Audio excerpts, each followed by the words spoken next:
அண்மை செய்தியாக பார்த்து வருகிறோம்.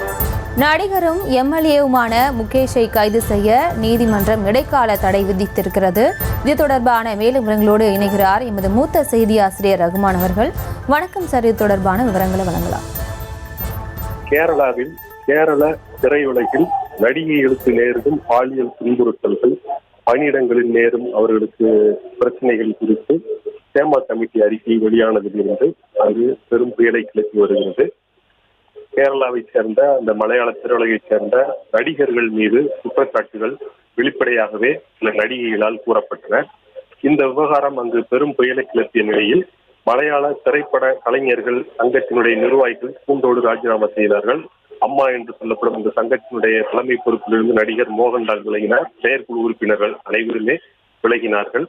அந்த அமைப்பினுடைய பொதுச் செயலாளராக இருந்த நடிகர் சித்திக் மீதுதான் முதலாக பெரும் குற்றச்சாட்டு கூறப்பட்ட நிலையில் அவரும் கூட அதை விலகி இருந்தார்.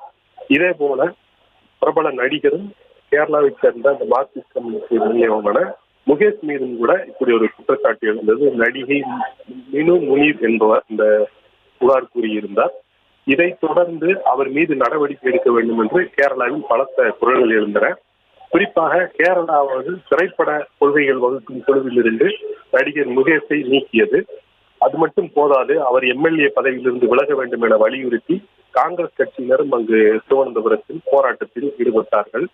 இந்த நிலையில் முகேஷை கைது செய்வதற்கு இடைக்கால தடை விதித்து எர்ணாகுளம் மாவட்ட அமர்வு நீதிமன்றம் உத்தரவிட்டிருக்கிறது.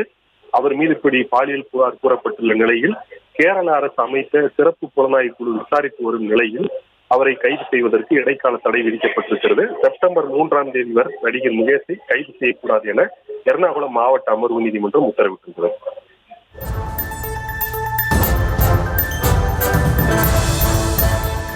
விவரங்களுக்கு நன்றி ரகுமான். செய்திகளை உடனுக்குடனும் துல்லியமாகவும் தெரிந்து கொள்ள சப்ஸ்கிரைப் பண்ணுங்க.